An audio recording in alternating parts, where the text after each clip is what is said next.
So cute. Getting ready to go live? Okay.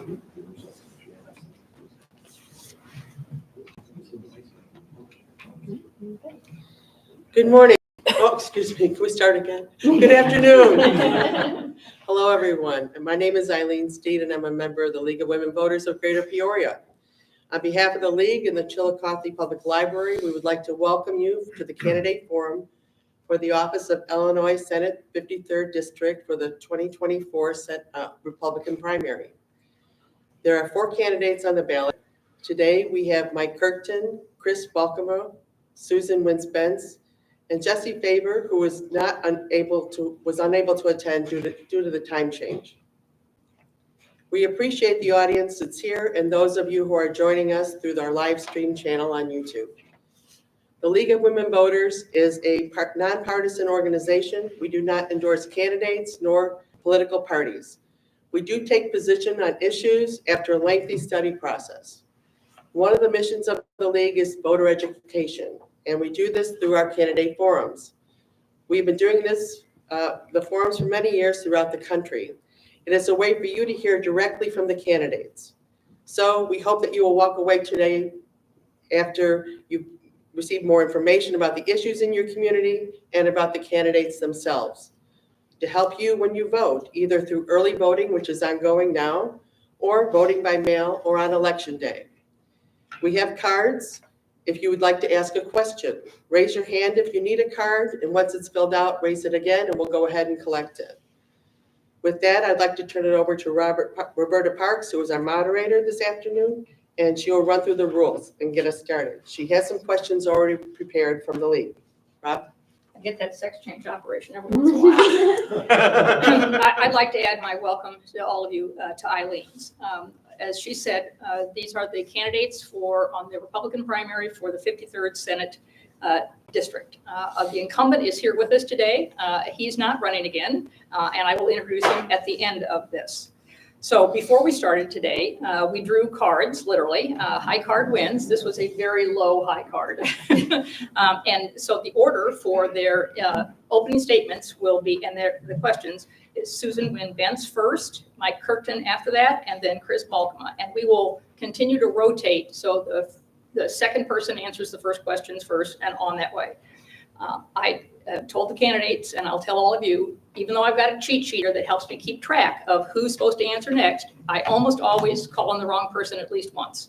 So if I've done that, I've given the candidates permission to correct me, or you all can correct me, because it just happens sometimes. So I'd like to go through a couple of rules for you. Please, if you have your cell phones with you, put them on silent or turn them off.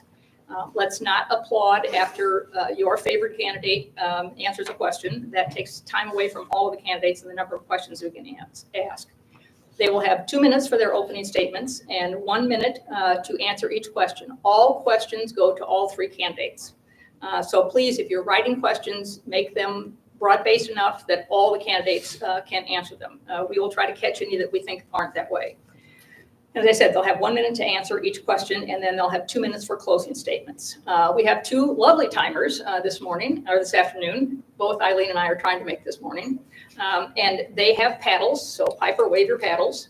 So count down from 1 minute to 30 seconds to 15 seconds to stop, and that looks like a stop sign. I told the candidates if it's not a long run-on sentence, they can finish that sentence. If it's a long run-on sentence, I'll stop them.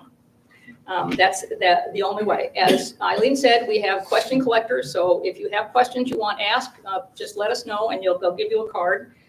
We actually don't let you ask questions. We don't give the audience a microphone because sometimes the audience members want to make a speech as opposed to asking an actual question. So we've solved that by just giving you cards. It's up to my discretion to pick the questions that we're going to ask. I will sometimes combine questions if there's 2 that are similar. As Eileen said, we've got a couple that get us started with, and I can go through all of them if I need to, but please do ask questions. And to the candidates, please feel free to ask me to repeat a question. I talk fast, and I'm very aware of that, we'll go from there. And Ms. Bence, you're first for your opening statement. 2 minutes. Okay. If you'd use the microphone, I'd appreciate it. I can't talk with my hands. It's on. Okay. Hello? Okay. I'm Susan Wynn Bence, and I want to be your next senator in the 53rd District here in Illinois. I'm from Watseka, Illinois. I lived there with my husband, Mitchell. I grew up along the Iroquois River, and I was raised by hardworking parents that taught me commitment to faith, family, God, and our country. I past and presently have served on numerous boards and organizations throughout my county and the state of Illinois, and many of them as president. I became interested in politics when I was a student at Eureka College, when I met and became inspired by the college's most famous alum, Ronald Reagan. And he encouraged us to become leaders. I have worked in social service and education and government affairs for most of my professional career in both the United States and Europe. I worked as a teacher, as a coach, as a college administrator, executive director of a rape crisis center, a counselor. I've done quite a bit, but most recently, I was the chief of staff for two amazing state representatives, Josh Harms and Tom Bennett. I served 10 and a half years on the Iroquois County Board. I was elected 3 times. I was chairman of the Judicial and Public Safety Committee before I left to work for Lieutenant Governor Evelyn Sanguinetti as her downstate director and legislative liaison. I am pro-life. I am pro-Second Amendment. I do have a concealed carry license, and I am for lower taxes. And most importantly, we have got to stop selling our farm ground to the Chinese. Thank you. Mr. Kirkton, 2 minutes. Well, good morning, ladies and gentlemen. My name is Mike Kirkton. I am also running for the 53rd State Senate. I first want to say thank you to Eileen Steed and the League of Women Voters. I know that you've had to go through some hoops to make this happen today due to scheduling conflicts. It's just that time of the year. So I do appreciate being invited, and I appreciate the League of Women Voters and everybody's patience to making this take place. I'm from Gridley, Illinois. I own a farm there. I grew up in Gridley, and most people probably don't even know where Gridley's at, just east of here. That's where my farm is, my family farm. Graduating from high school, I went to college on an Army scholarship, and then I spent the next 25 plus years serving in the Army, retiring as a colonel, and then coming back to take over the family business and the family farm after I retired. I've served on the Livingston County Board, and I'm also president of a 501c3 organization, an equine organization here in the state of Illinois. So it's a great honor to be here today, and I look forward to some really tough questions because I think it's just going to be highly entertaining. Thank you. Thank you. Mr. Balkema? I'm Chris Balkema. My wife and I live in Shanahan, Illinois, although this is a bit of a homecoming because I work for Caterpillar, been there for 30 years. So first time we lived here in Peoria was up by ICC in Peoria, and then the second time out by Weaver Ridge in the Edwards area. So it's fun to be back home and fun to be around a lot of my Caterpillar colleagues that got to do that along the campaign trail. So I've been on the Grundy County Board for the past 13 years, chairman of the board for 6. I've got a wonderful wife, Jill, and she's a chaplain. She graduated recently from Moody Bible Institute. She's a chaplain at a hospital. And then we've got 2 boys, Max and Luke. They're ages 19 and 21, and they are both off to Taylor University, which is a Christian school over in Eastern Indiana. So with that season of our lives, my wife and I felt like this is the right time for me to run. We appreciate all that Tom Bennett's done for us, and I would love to pick up where he left off. I got involved in the politics originally when our property taxes were too high. And so I ran and I had a lot of fun with a local school board.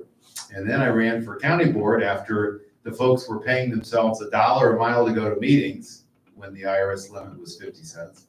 And they had a Cadillac healthcare plan for themselves, even though they only went to a few meetings a month. So we ran on the principle of repealing that, and we did so and made a lot of headway. Along the way in Grundy County, we've reduced taxes for the last 4 years in a row. So the levy is lower than it was each year, not just the rate, but the actual amount. And we've made Grundy County a non-sanctuary county for illegal immigrants. Although we have compassion for them, the best thing to do is to stop the flow from the southern border. So we did that. And then we've voted to make Grundy County a sanctuary county for the Second Amendment for the guns. And we're very appreciative for that. So very happy to take this and go on down to Springfield and carry on the activities there at the county level at the state. Thank you. First question. Peoria County was impacted by, Mr. Kirkton will answer this question Oh, first. sorry. That's the rotation, guys. So Peoria County was on the path of the previously proposed CO2 pipeline. So could you talk a little bit on the assumption that the pipeline is going to, the application will reoccur at some point? Are you in favor or opposed, and why or why not? Mr. Kirkton. Okay, you're talking about the CO2 pipeline. There is currently legislation that's been proposed by the state Senate to stop the CO2 pipeline. And not that we don't want the CO2 pipeline, but I think first and foremost is determining what the federal standards are. Because right now, with the CO2 pipeline coming in, and Senator Turner is one that developed the legislation on the CO2 pipeline, was to ensure that the safety standards are met. I am a huge proponent, big proponent of landowner rights. So for example, the Enbridge oil pipeline comes right through the middle of my farm. It's a way for additional funding and revenues coming in for landowners. So it's up to the landowner, but we got to make sure that federal and state safety standards are in place first. Thank you. Mr. Balkema, same question. Yeah, there is one of those that exploded or burst out east that's been documented. And there is a high risk level. So anytime we take the CO2 and try and pipe it into an area and shove it deep into the ground, if the ultimate goal is the ultimate opportunities, the goal versus the opportunities versus the risks need to weigh out and be weighed. And I think that there is a lot of undone research that needs to occur before we move forward. I agree that eminent domain is bad and 95% of the time. And so landowner rights are super important, but taking a bunch of gas, carbon dioxide, and shoving it into the ground and then thinking that that's going to allow us to have a green result that we think that I think is very premature, and we need a lot more research. Ms. Wynn, Bence, same question. I pretty much agree with these guys. Like you said, this is a primary, so we're all going to have a lot of the same ideas and thoughts. But I agree, there needs to be more research done. We haven't had pipelines like this in the past come through Illinois, so we need more research to find out what the risk would be. And the intimate domain, I don't agree with that. I know the landowners are going to get paid for that, but when somebody forces you to do something that you don't want to do, that's not right. So. Thank you. Next question, Mr. Balkema, you go first. You all live in a different part of the district. So what do you believe is the most critical issue in the 53rd Senate District, and what is your plan to solve that issue? After a lot of research, and it's no shock or surprise, but the cost of living and the inflation is killing a lot of people. So when folks ask, are you better off now than 3 years ago, or just call it, are you better off now than pre-COVID? The number one factor is inflation. And so we're getting killed in that, and the state's not helping. So in Grundy County, we've taken a ton of effort to push down property taxes. That's the piece that the county can control, the vast majority. The state, with the $50 billion budget, control a whole lot more. And so inflation, fighting that and getting that down is going to be my number one priority. Right below that is immigration. I believe that we need to close the southern border. We need to do the humanitarian thing and stop the flow of migrants in. And then right below that is protecting our Second Amendment rights. And the state is passing bills that are taking all of our guns away. And we see what happened in the 40s in Germany when that occurred. Ms. Wynn, Bence, same question. Rural healthcare We are a very rural district. I know you guys are close to Peoria, but when you get out to the middle of our district, we don't have a lot of healthcare for our citizens, and a lot of our citizens are older because they're retiring in the rural communities. So as far as I counted, there are 2 rural hospitals in our district, Watsika and Gibson City. They're doing an amazing job. But if you live in my community and you want to have a baby, you got to drive at least an hour to deliver. So we need more resources for rural health. Also, our young folks, our kids, like my granddaughter, they all get the All Kids program. All of our kids get the All Kids card. And most of the dentists don't take it. We need to do something better with our Medicaid standards to get those dentists paid in a more timely fashion, because these kids are going without oral health care, and they Thank you. are going to get Thank you. sick when they get older. Thank you. Mr. Kirkton, same question.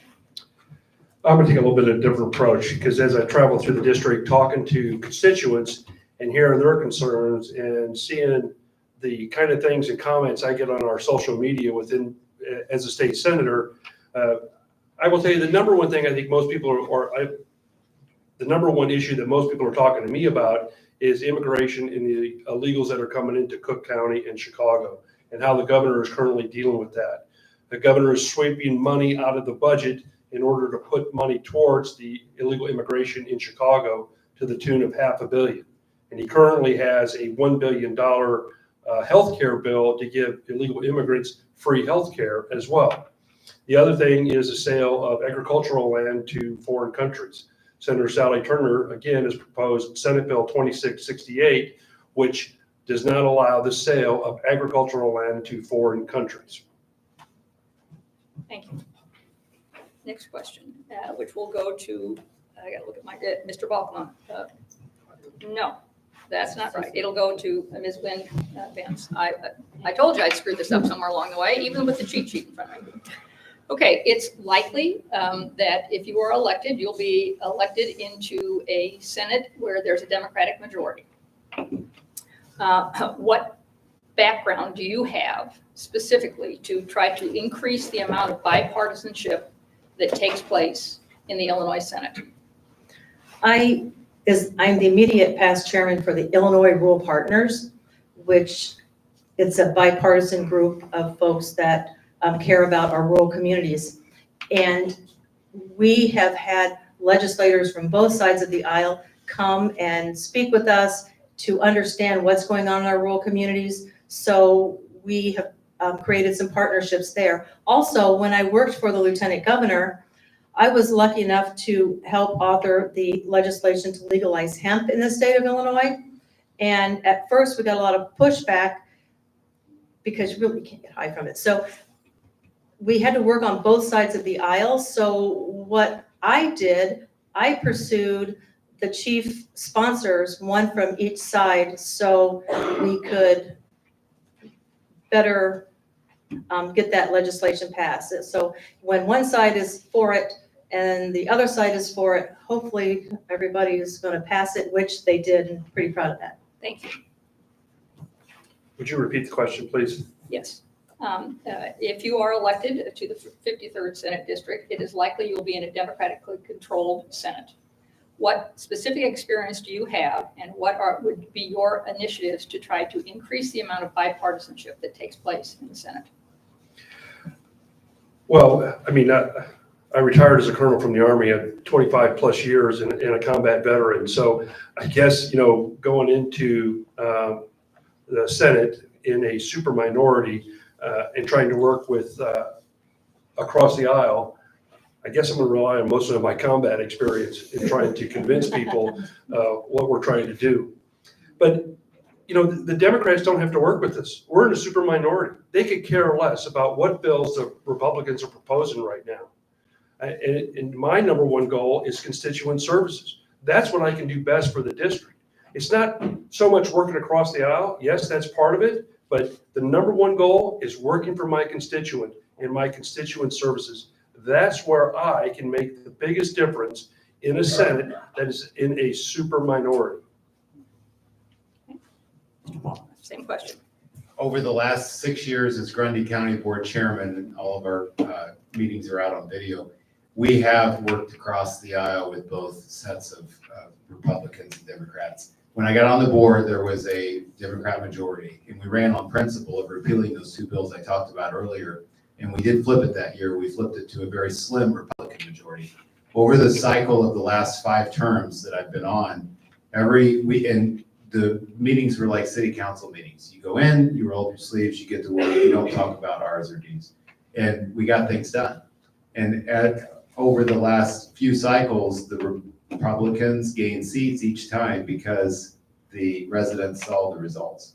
And so I absolutely will get down there and stand on principle, but we'll go across the aisle because that's how you that's how you get things done, and that's how you represent the 12.5 million people well over the state. And I guarantee you that most people want us to be able to work together. Thank you. Okay, this is a question from an audience member. And Mr. Kirkton, you go first on this one. When you get to Springfield, what are the 2 or 3 things you would focus on first? As I've said, my number one priority is constituent services. You know, Senator Tom Bennett has done such an excellent job and set a high bar for us. And the work that Tom has done within the district and kind of trying to fill his shoes in our constituent services is my number one priority as I go into the Senate. Tom's set a high bar, like I said, for all of us, so it's not going to be easy to do that. Number 2, and I talked a little bit about before, it's about educating not only those across the aisle, but more importantly, educating constituents. You know, after I'm in Springfield, it's about coming back to the district, visiting as many counties as possible and showing transparency and talking about what's going on in Springfield. I talked a little bit about it here this morning, but I think it's about coming back to our districts and talking about the truth about what's taking place within Springfield. Thank you. Ms. Wynn, Bence, same question. Oh, no, I'm sorry. Wow, I'm not really doing a very good job today, am I? Okay, I already had crossed Mr. Balkema off because I was ready to move to him, and then I looked down and saw he was crossed off. So, all right, my apologies, sir. All right, number 1 priority is fighting inflation. We're getting killed from an inflation perspective. We have to be able to get our financial house in order. $7 billion out of the $50 billion of our state budget goes to interest. Can you imagine paying $7 billion out of $50 billion just poof to make the minimum payments? And so as a state, if we want to stop the moving trucks from moving one direction and one direction only, which is out of the state, we've got to get our financial house in order. The second is the immigration. We've got to close the southern border. The vast majority of Illinois wants us to not have the state be a sanctuary county or sanctuary state. We did the opposite in Grundy County, and I will push extremely hard in the state to get that done. And again, the vast majority, including a lot of moderate Democrats, when they see the data and they see the public reaction, will go right along with that. Okay, now it's your turn, Ms. Wynn, Bence. Okay, I'm going to continue on my dental care because, first of all, when you're a legislator, we have the 3 branches of government. Legislators are there to make laws. So that's what a legislator's job is to do. So to propose legislation, I would like legislation proposed to get our dentists paid in a timely manner so our children can get better oral health care, because when they get older, they're at risk of other more serious health diseases, and one of them being heart disease. So that will cost the state of Illinois a lot more money than it does to provide the oral health care for children when they're younger. Another important thing that I would like to do legislative-wise is increasing our vocational education opportunities in our secondary schools. Not all kids need to go to college in order to meet the demands of our workforce. So if we could have some more vocational education to introduce them to welding or other. Thank you. Okay, next question, Mr. Balkema first. that Mr. Bennett, the incumbent in the district, is not running for re-election. Have you consulted with him or with anyone else about how you can best serve the district? If you have, who have you consulted with? Mr. Bennett has done a fantastic job of helping all of us. He's been super fair when when all of us were considering getting petition signatures. He was very informative, very fairly across all sides, and he continues to do that with the four of us. So obviously, we talked to Senator Bennett, talked to other legislators, other senators, other representatives. Having the county chairman perspective, I've been able to talk to probably 30 to 40% of the other county board chairs across the state and working with different folks. We have 109 mayors in the district. There's 109 mayors, and I've talked to probably 70 to 80 of them. And then lastly, I've talked to a whole lot of folks in the district on door knocking and working with those. And so that is a wonderful melting pot of experience, and I feel super equipped to be able to go to Springfield carrying the voice. Thank you. Ms. Wynn Bence? Tom has been amazing. He sends us all emails with what we need to do and what we need to look for and what's coming up. So, and he copies all of us on there. So he has kept us very informed, and he's been non-partial. So it's been a great experience. And I think after this is all over, we'll all still be friends because we have had to deal with Tom, right? So Tom he kept us all very close, like we're in a class and he was our teacher. And Tom used to be a teacher, so he really is teaching us. So it's been a great opportunity. Also, having worked at the Capitol before, I do have a lot of friends that are still in the legislature. I should mention those because it is an election year and some of them have contested races, so I won't do that. But we've also, I've also met with the Senate President, Tom Curran, so that was very helpful as well. Okay, Mr. Kirkton? I'm going to do another paid announcement for Senator Tom Bennett as well. And I appreciate his leadership and seniority in kind of guiding us through some of this as well. And I'm also have several friends that are currently in the Senate. I'm a big fan and supporter of Senator Sally Turner as well. And we've talked about different pieces of the legislation. But I think also it's about talking to key stakeholders in the district. I mean, as I'm out visiting the district and talking to constituents, I'm also talking to mayors. I'm also talking to county sheriffs and kind of what their experience is. I mean, everybody knows about the Safety Act and how it's affecting our court system. I've sat down and talked to one appellate court judge and another circuit court judge that have supported my campaign. So it's not just about other legislators, but it's about key stakeholders within the district. Okay. Ms. Wynn Bence, you answer the next one first.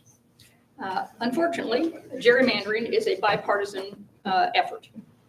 It just happens to be that the districts in the state of Illinois are gerrymandered by the Democrats. In many other states, they're gerrymandered by the Republicans. So do you support the current method of redistricting in Illinois? And if not, what changes would you support? I think we should do it like Iowa does. It's computer generated and nobody has a stronghold over another party. And it almost, when you look at their districts, it almost looks like they're just counties squared up. So if it's computer generated, we don't have all these little fingers and lines and donut holes. I mean, it's very frustrating. So I think that would be an easy way to do it. And it's a nonpartisan way of doing it. Mr. Kirkton? I don't know if I have a good answer for how we should do it. What's interesting to me is if you look at some of the boundaries, within just the 53rd alone, I mean, we go through the middle of towns and through houses. If you look at in Bloomington Normal, it goes down Veterans and then cuts east on College Avenue, and where College Avenue, not College Avenue, but College tees at the Four Seasons, the fitness center, the line goes right down the middle of it, right through the fitness center. So it's just interesting to me the way that they have done the boundaries for the districts. I mean, Bloomington Normal or McLean County, for example, has 4 different legislative districts in it. 3 congressional districts break up McLean County as well. So I think there needs to be some better analysis done on how we do it. What that is, I don't have the answer for that. Mr. Balkema, same question. Well, what we did in Grundy County was at redistricting time here in 2020, we cut the county in thirds, and we had a third, and a third with very straight lines. So we put it in front of a, second or third grade class, and they all seemed to get it very quickly, very easily. And so if the kids can get it, because the lines make sense and populations and being able to divide a population into thirds, because we agreed on 3 districts, then we can certainly do that at the state level. And again, if you expose the truth and expose the data, the nice thing about the truth is it never changes, that it always grows. And so when you continue to show, well, here's the Constitution, here's the intended process of districting, and here's how the results could be if you draw it through a schematic diagram that makes sense numbers-wise, people get it, and it becomes embarrassing for those that want to push back. You just have to do it with respect, but you have to stand on principle. Okay, let me ask a follow-up question, and we'll do it in the same order that we did this one. And this can be a yes or no answer. There have been a couple of runs at the Fair Maps initiative. Do you support Fair Maps? Yes. Yes.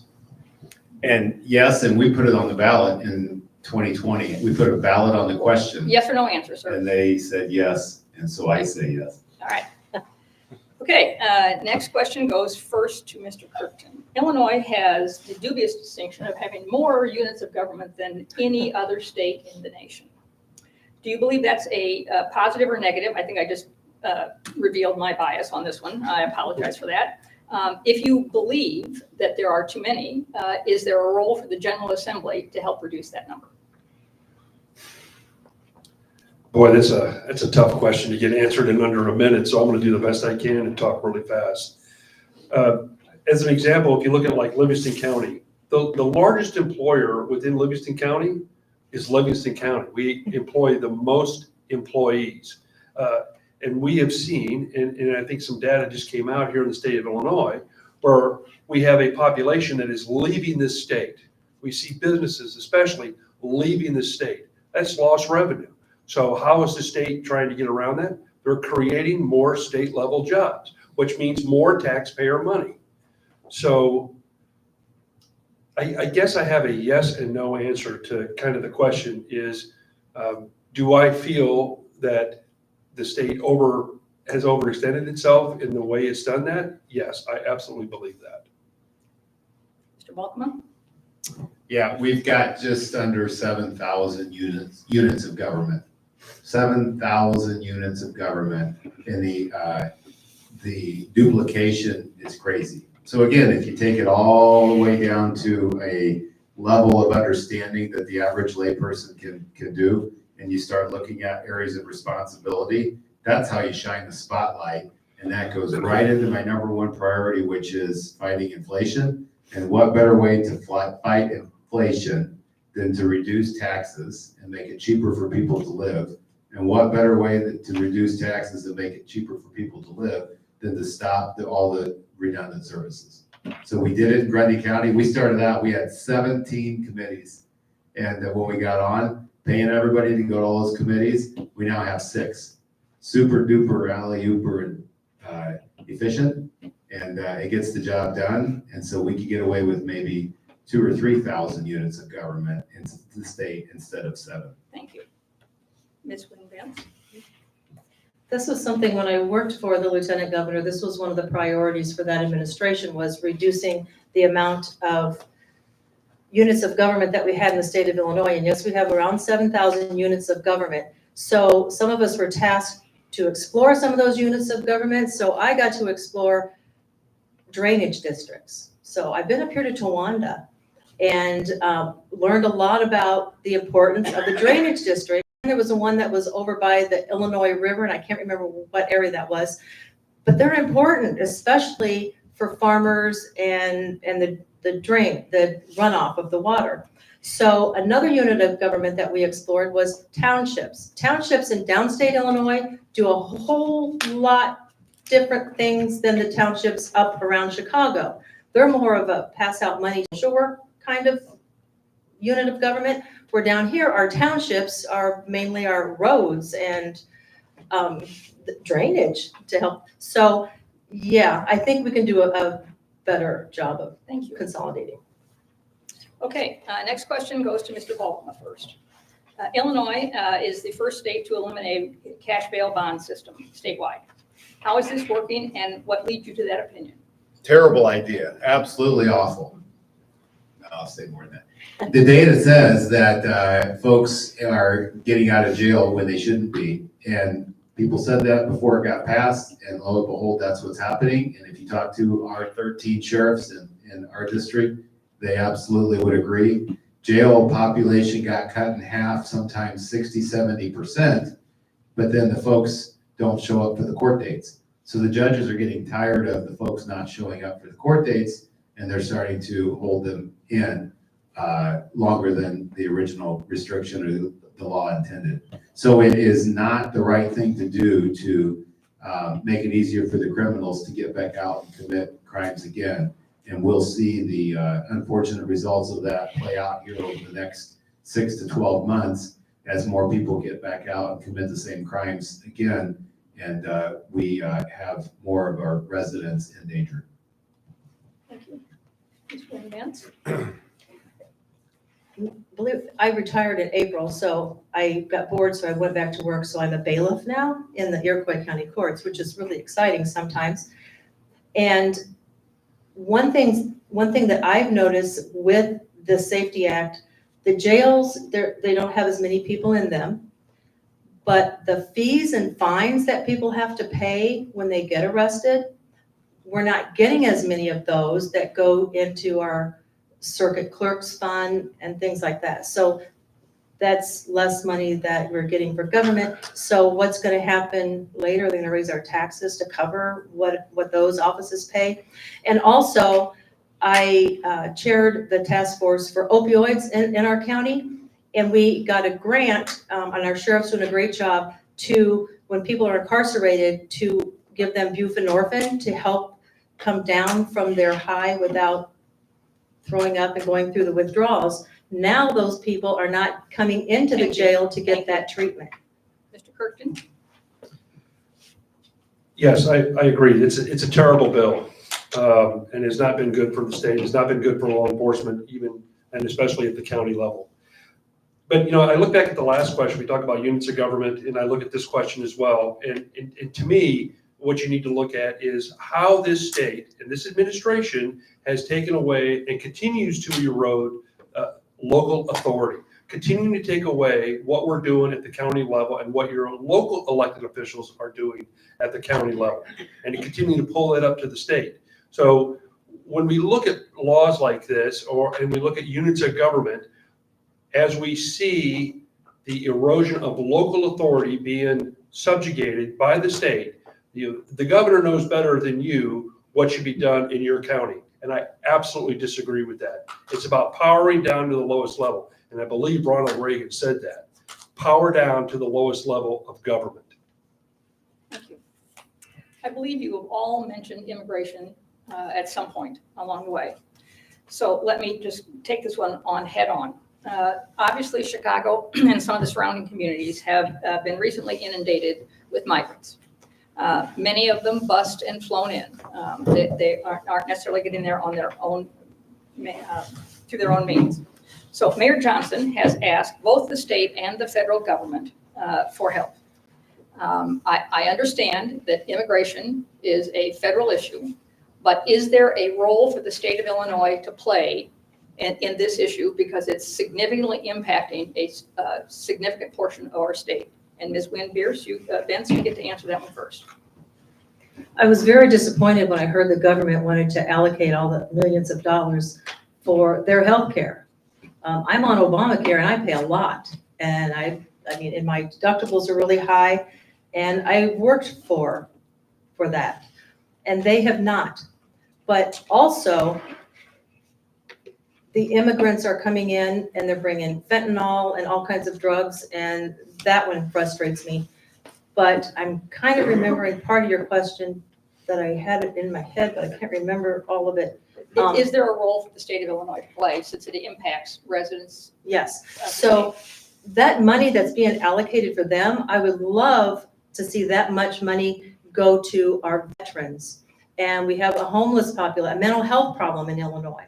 And we're not helping those folks, but we're helping the immigrants. And a lot of our seniors are not, they're on those fixed incomes and they have never gotten extra treatment and the immigrants are. So I'd like to see some of that money Thank go you. to our seniors Thank and our you. vets.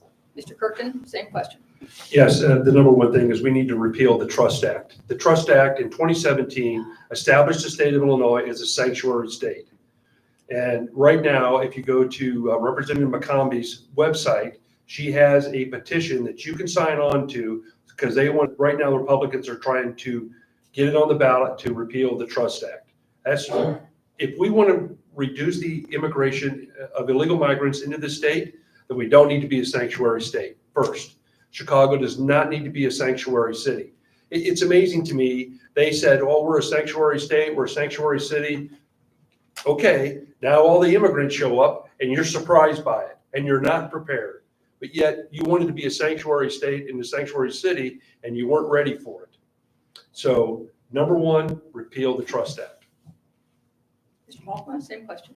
Yeah, if you ask somebody says at Christmas time, oh, when we made Grundy County a non-sanctuary county, oh, Jesus had compassion on people, why don't you? And my question is, okay, well, let's say we let some people into the country illegally. How about, 100,000? How about 1 million? Maybe 25 million.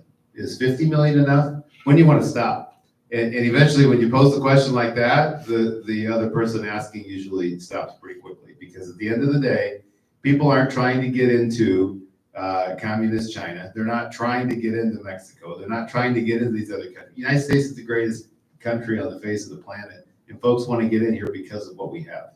And what we have is being eroded by opening the borders. And so absolutely the legislature needs to take the position to get rid of the sanctuary status. And we need to stand up to the governor. And again, out of the 12.5 million people, there's a whole lot that would agree that logic needs to prevail. Okay, thank you. Next question goes to Mr. Kirkton first. I think it's fair to say that the state of Illinois has had financial issues for years. Under a previous governor, we didn't have a budget for a couple of years.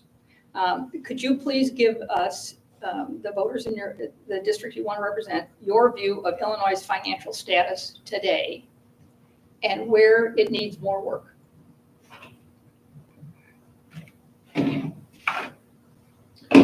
Thank you for giving me such an easy question. Not I a problem. appreciate that. Where it stands today is it's terrible. We all know that.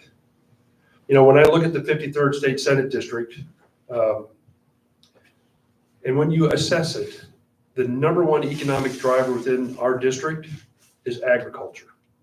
And we're continuing to see the cost of inputs continue to rise. We see interest rates continue to rise. We're seeing corn and bean prices continue to fall. Well, if the farmer is having difficulties, think of all those things that farmer supports. Think of the car dealerships, the gentleman and the family that own the lawnmower shop, the family that owns the supermarkets. They're affected as well. So in 15 seconds, I'm supposed to tell you how we're going to fix it. It's really quick, by the way. I don't think I can give you an answer in 15 seconds that's of any validity.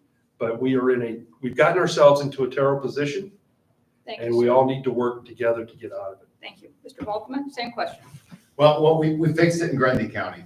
We have a situation now where we will be completely out of debt. Public bonds, building bonds, health insurance, everything, health, we're self-funded for insurance. We used to sell bonds to insure ourselves. We'll be completely debt-free by 2027. And that's after 40 plus years of debt. So we did it in Grundy County and I can do it at the state. I can't do it myself, but we can again, shine the spotlight on the critical areas. And we've got absolutely states around us that are in very, very, very good shape, and we can do that too. So I am extremely optimistic about Illinois. I think we're on the cusp of a big change. I think we've got a lot of opportunity, And I did it in Grundy County, and I would love to take a crack at doing it in Springfield. And standing on principle by reaching across the aisle, building trust, building relationships. At the end of the day, the 99% of us know how to balance a checkbook, and 99% of us Thank want you. us to remain. Thank you. Ms. Wynn Beers. Bence, why do I want to call you Beers? I don't know. I don't even drink. Okay, so, It's simple. You need to increase the revenue and cut the spending. So the Democrats have the majority. They have control of the budget, and they're the ones that are spending all of the money.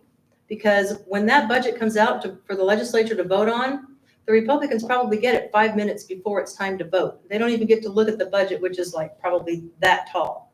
So we need to cut our spending and cut the pork and get rid of those little pet projects that almost every legislator in Chicago has, because we all know that they have them. Oh, and the out-migration. Was that a stop for 30 seconds? Okay. So we have a lot of people leaving Illinois, and when people leave, they're not spending their money here. So the out-migration is hurting us as well. And when we sell our ground, our farm ground to the Chinese, the money from those crops are going to them, and it's not turning over and getting spent in our community. So we need to think about that when we sell our farm ground. thank you. This will be our last question, and then we'll go to closing statements. Recent reports stated that farmers may feel overlooked, and their mental health may be affected by stresses such as debt cost, equipment, employee management, blah, blah, blah, blah, blah, whatever. And I didn't mean that derogatory. I just, there was a whole list of things, and I wasn't going to read them all. I apologize. As state senator, what resources would you make available to help Illinois farmers and their families address these challenges? Yeah, the family farm is the heartbeat of Illinois, both large and small. And there's farms out there that have grown in very big corporate size, and those are companies that actually generate a ton of revenue. And there is a lot of small family farms that are 5th, 6th, 7th generation, and we need to do everything we can do to protect them and to insulate them from the travesties that come down from Springfield. The death tax, I call it a death tax. Right now, when you want to transfer to the next generation, you pay a huge tax penalty. There's a bill out there right now to get it from 4 million, at least up to 6 million. I want to push that. The eminent domain issues, there's a ton of things where we are not giving the farmer and their families the opportunities to choose. And then ethanol, Illinois has a lot of opportunity to grow the ethanol industry. So there's a long list of ways that we can roll up our sleeves and protect our farmers. Thank you. Mr. Kirkton, and again, no, I'm sorry, Ms. Wynn Bence. And I again apologize for the blah, blah, blah, blah, blah. Okay. Illinois is 80% farm ground. That's a lot of farmers. And when I first started working for Evelyn, I was asked the question by the policy director, if you could write one piece of legislation, what would it be? So I came back the next day, I had a little sticky note thing, and I had to narrow it down to one. And that's when I came back with legalizing hemp in the state of Illinois, because hemp gives farmers another option of a crop to grow. And it's very hardy, and it's a perennial. It's not so much important here as it is in southern Illinois, where they don't have as fertile soil as we do here in central Illinois. And our farmers need more resources because they're not going to admit they need counseling or they have an opioid addiction. And we have a lot of opioid addicted farmers, according to the research from the state of University of Illinois. But people locally aren't going to admit that. So Thank you. Mr. Kirkton. 96% of all farms in Illinois are family owned. 96%. So, excuse me, if you look at the stress that's placed on the average farming family today, when we look at, and I've talked about the cost of inputs going up, I've talked about the interest rates, inflation's going up, but yet we have prices going down. You know, in 2019, we had, according to the Illinois Farm Bureau, we had 92 farmers go bankrupt. 92 throughout the state of Illinois. That's a lot, in my opinion. So we have to keep those markets open. When we look at soybeans and for biodiesel, We look at ethanol for corn. And let's don't forget, we really don't have 4 renewable fuels, biodiesel and ethanol. We have 2 others, which is wind and solar as well. And those help the farmers kind of balance out the revenue. Okay, I'm gonna have to pass the mic because I need a drink of water, so excuse me. Okay, we are ready for closing statements. Interestingly, they're going to go in the same order as the opening statements because we just keep rotating through, so. To answer the last question. Yeah, I did. Oh, you did? Yes. Oh, you started? Oh, duh. Yeah, so, all right, Okay. you have 2 minutes for your closing statement. Ms. Wynn Bence, you go first.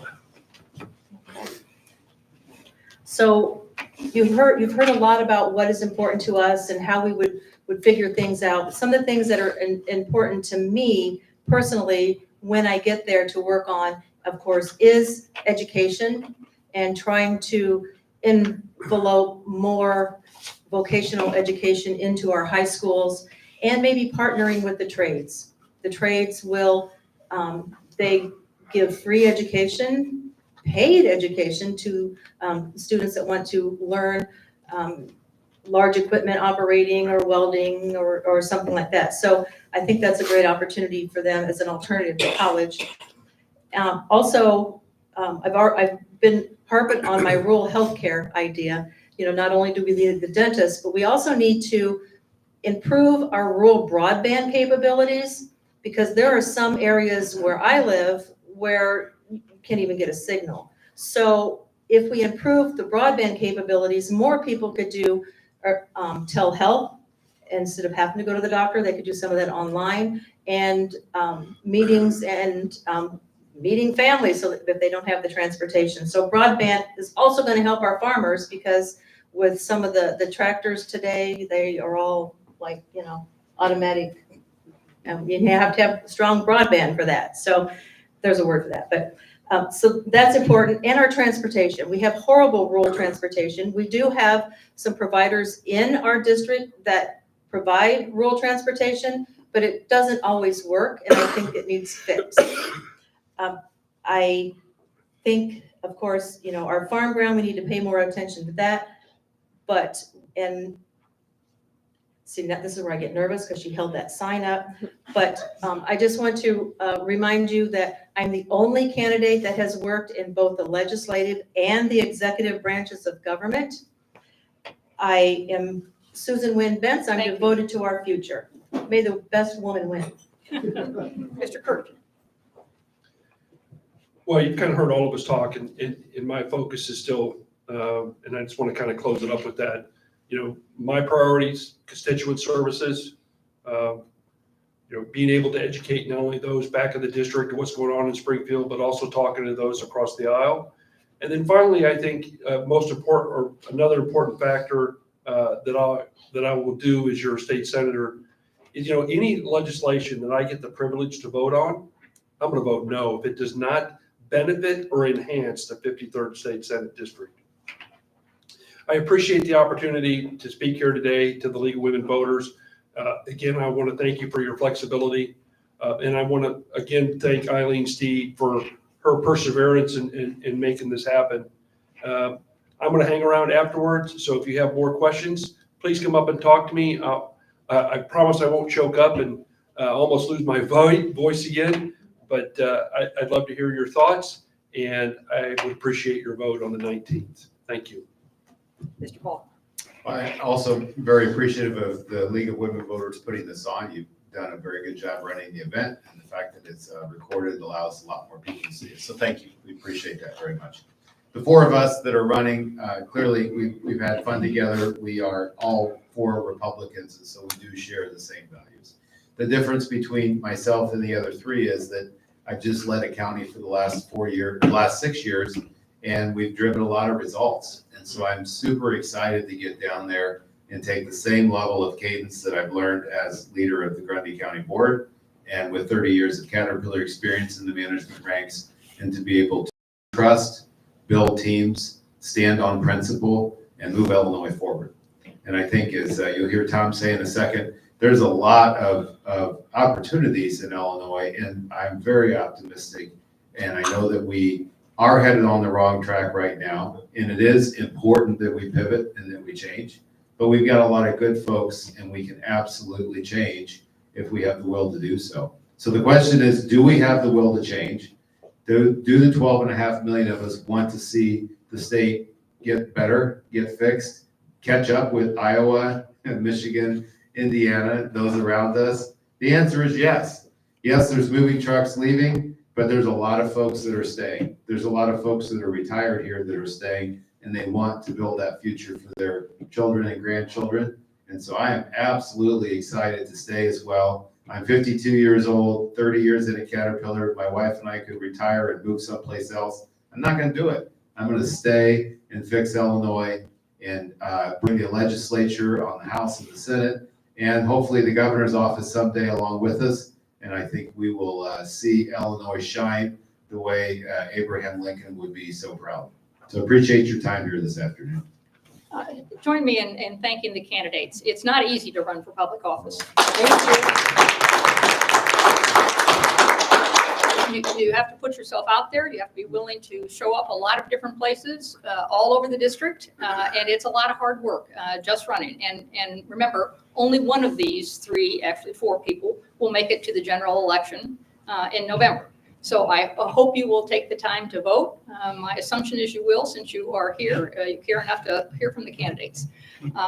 Senator Tom Bennett is with us today, and he asked if he could have a minute or two. We won't time you, but I will hold you to a minute or two, just to say thank you. It's all good. These politicians, we just don't know when to quit. I've got a hook, so not a problem. Fantastic. My name is Tom Bennett. I'm state senator of the 53rd district. Try again, repeat. My name is Tom Bennett. I'm Illinois State Senator of the 53rd District, and thank you so very much for hosting this today. This is important, and we're here because basically I've been in the General Assembly for 10 years, 8 years in the House, 2 years in the Senate. Tremendous opportunity to meet with a number of people. We have an amazing state, amazing ideas in so many different ways, and it's time for change. And I'm really grateful for you guys for running. As you mentioned, it's very hard to run today. There's so many things, 2 things so far today, but I know some of you have other things going on this afternoon. You're always going in one form or fashion. You're always asked with questions, and we're asked to be thinking like Albert Einstein. And we're not. We're people like everybody else, trying to make things work for our state, for our communities. That's what we're trying to do. So I want to thank you guys very much for running. Running for office is hard. Governing is also hard. I need a quick hi for a moment. Brad Carlson. Brad and I used to work in Springfield together for this last 2 years. So again, thank you. And Roberta, thank you so much for your flexibility for being able to have it today. I'm glad we were able to find out when we did that we have some conflicts going on. So very, very grateful. And thank you for how you organize this. The questions were very thoughtful. We're very thoughtful. And I know it takes time as well. So is my 2 minutes up? If it is, I'm done. Yep. Okay.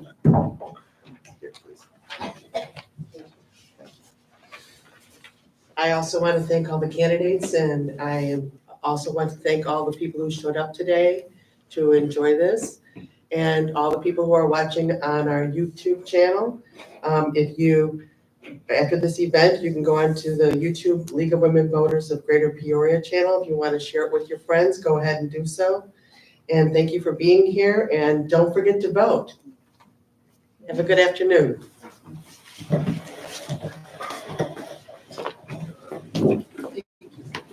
Hey.